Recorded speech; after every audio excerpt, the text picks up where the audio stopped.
এই যে দেখুন এই বোনটি ছোট্ট ছেলেকে নিয়ে তার বাপের বাড়ি যাচ্ছে। এই মুহূর্তে তার শাশুড়ি এসে পড়ায় তাকে জিজ্ঞেস করে সে কোথায় যাচ্ছে। তখন তার শাশুড়িকে বলল তার ছেলে তার বাপের বাড়ি পাঠাচ্ছে যৌতুকে টাকা আনতে। তখন শাশুড়ি বৌমাকে বকা দিয়ে এখানে দাঁড় করলো এবং তার হাতে থাকা ব্যাগটা নিয়ে ঘরের ভিতরে চলে আসলো।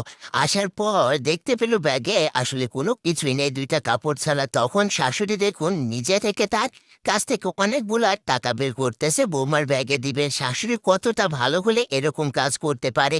এদিকে ছেলে এসে তার মাকে বলতেছে তুমি এতগুলো টাকা নিয়ে কি করবে। তখন তার মা বলতেছে যে তুই তোর বউকে কেন বাপের বাড়ি পাঠাচ্ছিস। তখন ছেলে তার মাকে বলতেছে আমি ওকে বাপের বাড়ি পাঠাচ্ছি টাকার জন্য, সে টাকা নিয়ে আসবে, আর যদি টাকা আনতে না পারে তাহলে এই ঘরে তার জায়গা নেই। তখন দেখুন শাশুড়ি তার সন্তানকে বকা দিচ্ছে এবং তাকে দেখুন কিভাবে উচিত শিক্ষা দিল যে তারা গরিব, তার বাপ গরিব, সে কিভাবে টাকা নিয়ে আসবে। এই বলে দেখুন ছেলেটা তার মায়ের কাছ থেকে টাকাগুলো কেড়ে নিতে চাইলো, কিন্তু দেখুন তার মা তাকে উচিত শিক্ষা দিয়ে ঘর থেকে বের করে দিল। আর এদিকে শাশুড়ি দেখুন সেই টাকাগুলো ব্যাগের ভিতর দিয়ে কাপড় দিয়ে ঢেকে দিল যাতে বৌমা না বুঝতে পারে।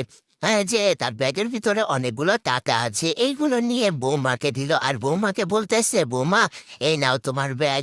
আর তারপরে দেখুন আরো কিছু টাকা বের করে তার বৌমাকে দিল, বলল যে আমার ছেলে তো শুনতেছে না, তোমাকে তোমার বাপের বাড়ি থেকে টাকা আনতে বলেছে, এই নাও টাকা।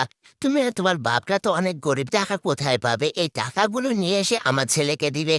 দেখুন এরকম শাশুড়ি কয়জন আইবা পায়, আর কার ভাগ্যেই বা এরকম শাশুড়ি জোটে। দেখুন এরকম শাশুড়ি পাওয়া আসলে ভাগ্যের ব্যাপার। এই বউ শাশুড়ির ভিডিওটা যদি আপনারা একটু ভালো লেগে থাকে অবশ্যই ভিডিওটা শেয়ার করে সবাইকে দেখার সুযোগ করে দিবেন।